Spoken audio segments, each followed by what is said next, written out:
Thanks for tuning in once again to more college football talk on the OFN Today, the Our-Lads Football Network. It's time to talk Big 12 football and also specifically get into Kansas State football with Kellis Robinett.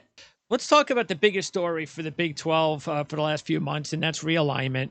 It's not something I actually like talking about because to me, it's like, all right, until it's done and it even happens, it's not really, it doesn't take place on the football field. But it's newsworthy and we definitely have to talk about it. So what's the latest? Well, I mean, a lot's happened even the last 24 hours. We got this kind of bizarre alliance going on between the Pac-12, Big Ten, and SEC that promises a lot, but doesn't really deliver a whole lot from what I can see. But the big thing out here is the Big 12 is left out of it. Texas and Oklahoma are going to the SEC. So what's next for the 8 remaining schools, particularly Kansas and Kansas State? That's what everybody's worried about out here. That's unfortunately, especially for fans of the remaining Big 12 schools, not a question we can answer just yet. Pac-12 has said that they're going to have an answer one way or the other on whether they want to at least look at expansion this week. I think the answer is going to be no, but until they say that yes or no, the Pac-12 is a great escape route for any Big 12 team. So they're gonna wait and see what they say. If the answer is no, then it'll be a very weird situation with 8 teams, trying to decide whether they want to stick together and rebuild the conference or do everything they can on their own to find an escape hatch into some other league. All the while, we don't know when Texas and Oklahoma are leaving. It's just a weird situation with zero clarity at the moment.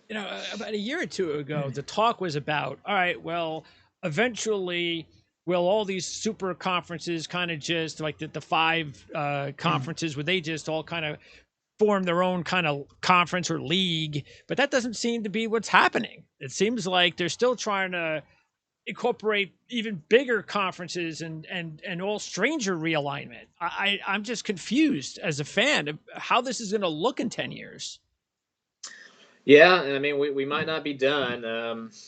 Nobody really has an answer for what the SEC just did. If conferences are legitimately out there saying we have to one up the SEC, I don't really know what they're going to do because, adding Texas and Oklahoma to what they already had makes them, as much as nobody wants to admit it, the preeminent league in college sports, at least for football. The Big Ten would obviously argue they have maybe something to say about that. But honestly, if the SEC decided tomorrow they wanted USC, they could probably go get them. If they wanted Clemson, I know there's some weird, situations with how long they're stuck in the ACC's television contract.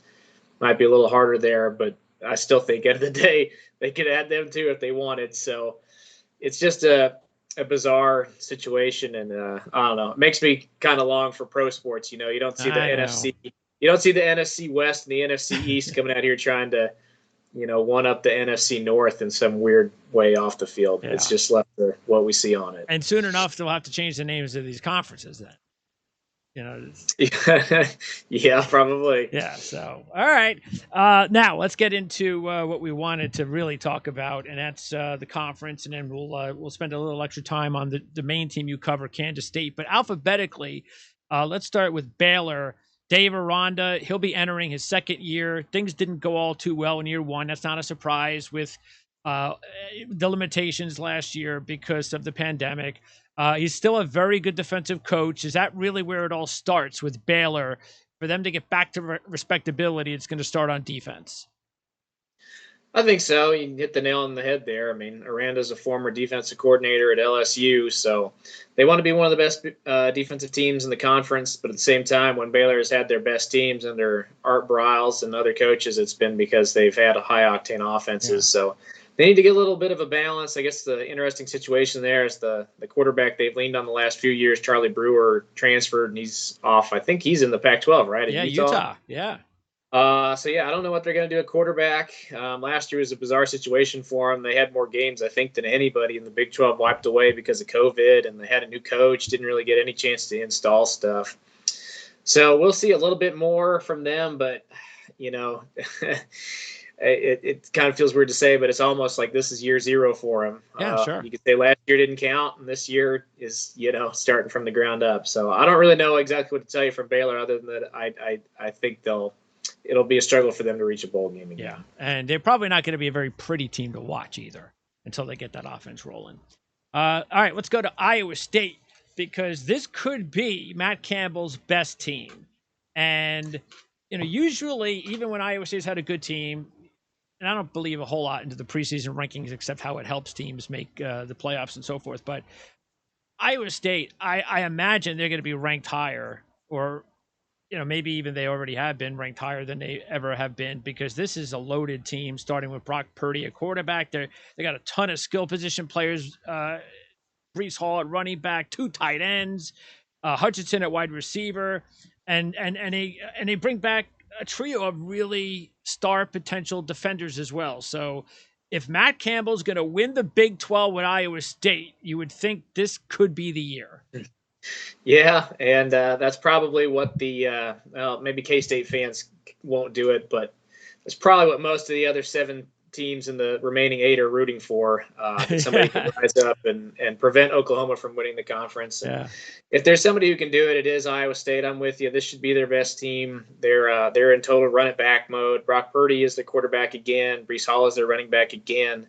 They got the best tight end in the conference. They've got arguably the best defensive player in the conference.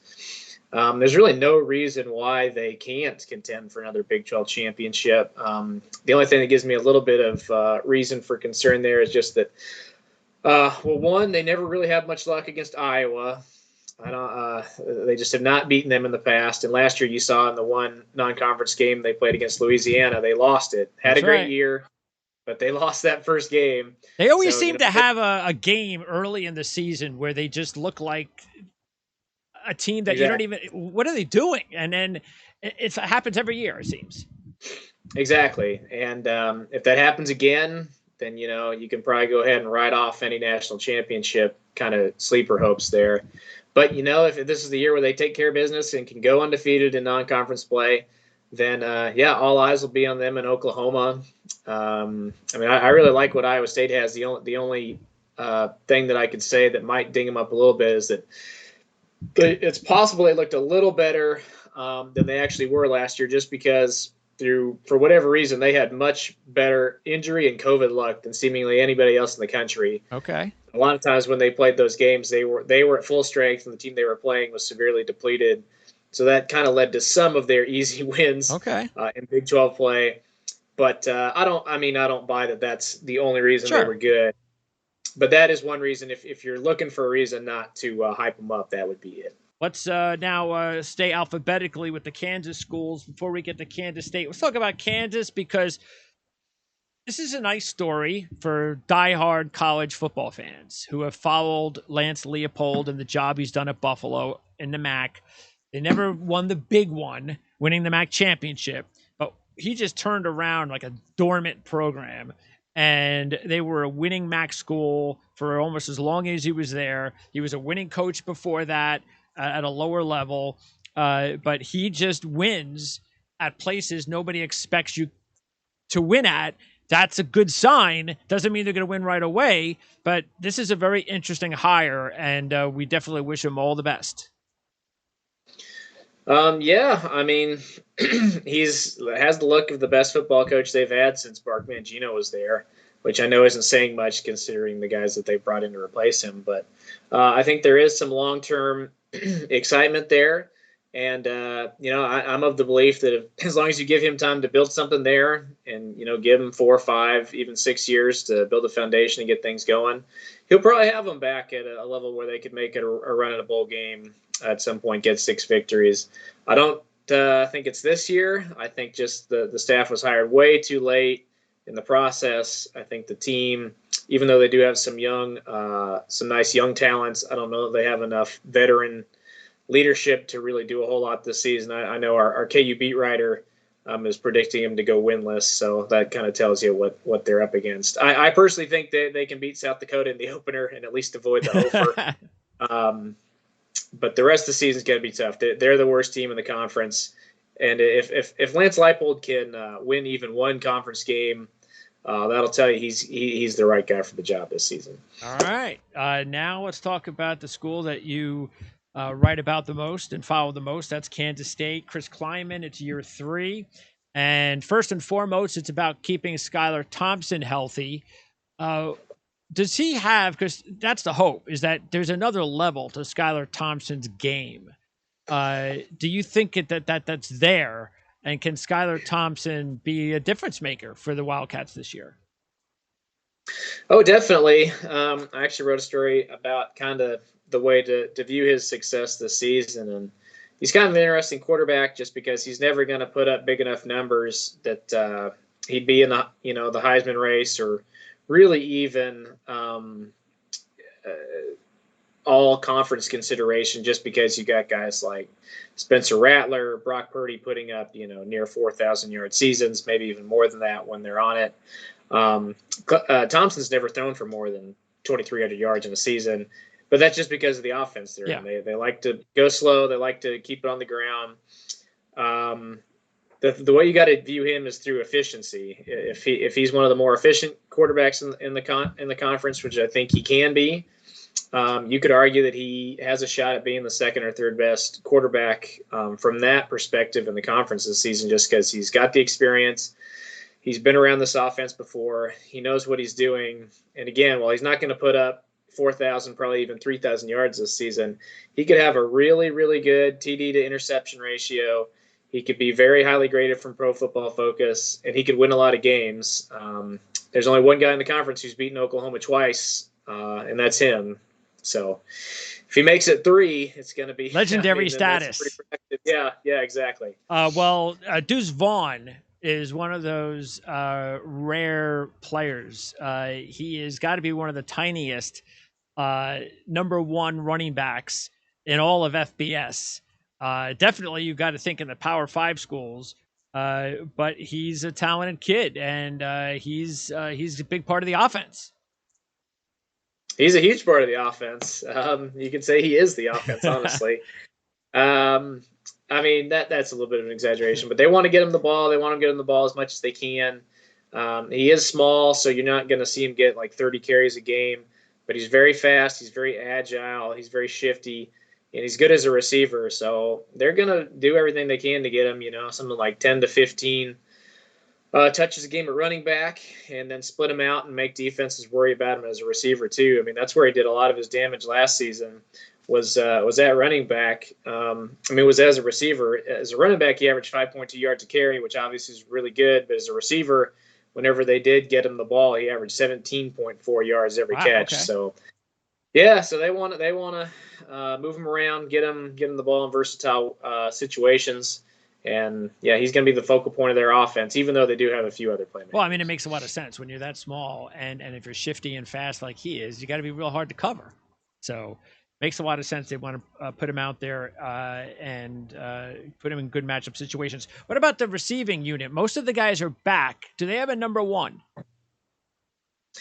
Yes. Malik Knowles is the guy to watch there. He's never put up the biggest stats either, but he's always just been perpetually hurt. Very hard to keep him on the field for a full season. Even it's been just kind of like a broken record last year. You'd see him start a game and then just disappear for like 40 straight plays, and then he's out there again and then disappears. He's just had a lot of bad injury luck, but he's always had the skill and the talent to make big plays. The hope is this year he's been healthier. He didn't miss any practices in the preseason. So they're hoping if that holds, he can play all 12 games and, be the game-breaking guy who can beat a defense vertically. And the offensive line, in much better shape this year than last year. Yes. Last year, it was brand new to them, 5 new starters. They really only had one guy who even had key reserve experience. This year, all 5 of their starters have started before. They like the guys they have backing them up. Chris Klieman said all along he thinks they've got enough depth there to go 8-9 guys in games. And if you know Klieman and his coaching staff, they love to rotate guys at every position, keep people as fresh as possible. And with that experience up front and some depth behind them, they're going to be able to do that this year. Defensively, and this is really where Kansas State always seems to have at least one really under-the-radar performer who finds his way to the pros. Do they have that that leader on the defense, and how is the defense overall looking? I mean, they do have a really good leader on defense, Jerron McPherson, at strong safety. He's back for his 5th year as a super senior. They're looking at him as a quarterback of the defense type guy. So they really like what he brings from a leadership standpoint. He's a pretty solid player too. But if you're looking for just a guy who can go out there and make plays and emerge as an all-conference type player, I would look at Julius Prince, who's going to play cornerback for him this season. He transferred in from Iowa. He's got loads of talent, really tall, really fast, and he's unlike a lot of cornerbacks K-State has had in the past. He can play, press coverage right up at the line of scrimmage against receivers, which is something we haven't seen a whole lot around here. So if you're looking for a guy who can just go out there and make plays, it's him. Leadership-wise, I'd say McPherson. Do they have anybody as far as in the front 7, someone up front that could be someone they could rely on, in pass rushing situations? I mean, they like what they have up front, but it's going to be a step back without Wyatt Hubert. He was their best defensive end, defensive lineman last year and the year before that. So I don't know that they'll be able to get quite as much pressure on the quarterback, but they do really like what they have at defensive tackle and Timmy Horn, who came in from Charlotte as a transfer this season. He was just yesterday named one of their 4 captains, which tells you a lot because he's only been on campus for a few months. Let's before we move on, I want to ask you about Kleiman, because when he came on board, I really felt that this was a perfect fit. And matter of fact, we probably even spoke about that because I think that was the last time we did talk. Record-wise, it hasn't taken off yet. But again, if they can keep their players healthy, this could be and should be their best year. This is the bowl season, right? This is all expectations. If all the key players are healthy, it has to be nothing less than a bowl season. And so far, how do you think he's doing as a head coach with the program? Well, it's kind of hard to judge because, obviously the first season he hit it out of the park, right? Nobody was expecting a whole lot of big things, and then he has an 8-4 regular season, and then follows that up with a 2-1 start last year, and two of those first 10 wins he has are against Oklahoma. So, yeah. Things are looking really good. Then even with Will Howard in there at quarterback, they win 2 more games. So it's been interesting. Chris Kleiman started his Big 12 or his career at Kansas State 12-6, and then hasn't won a game since. But what were the issues there? Was it because of something just being wrong with the program, or was it that they lost their starting quarterback and had a whole bunch of problems with COVID? Obviously, the coaching staff is banking on the fact that it's the latter. That without COVID to worry about, with a healthy Skyler, they'll bounce back and be a lot better this season. But we'll have to see what happens there.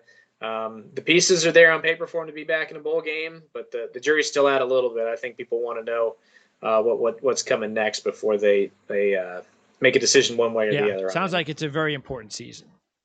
So we'll see how that works out. That's why I would like to see, as a fan, I'd like to see everybody healthy and see what they can do without any potential excuses.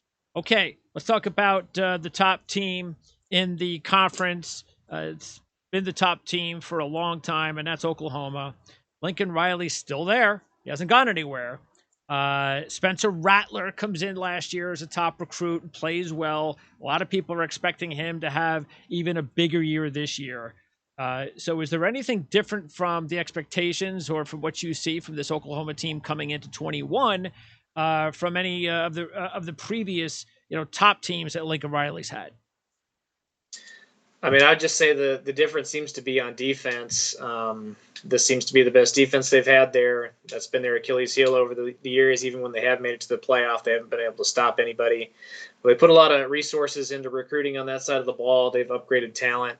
So they're hoping that with that combined with, an always loaded offense and an experienced quarterback now, even though he is just a sophomore, and Spencer Rattler, guy who looked like one of the country's best last season, combine those two things, and there's some hope in Norman that this will be the year that they win it all. And do you think Lincoln Riley, what's your gut tell you about how long he's going to be in Oklahoma? He's turned down interest to go to the NFL so far, and they're on their way to the SEC. So unless he is like the only person on the planet who hates that idea, I bet he'll be there for a while. Okay. Mike Gundy 17th year with the Cowboys, and Spencer Sanders is back at quarterback. So, what are the expectations there? That they're a hard team for me to judge. Spencer Sanders is back, but he's never been the most reliable quarterback in the world, kind of guy who keeps both teams in it. I think if he can have a big season, then, maybe they can make a run at third place in the Big 12, especially with the defense they've got coming back. A lot of people think Oklahoma State's going to have the best defense in the conference. Okay.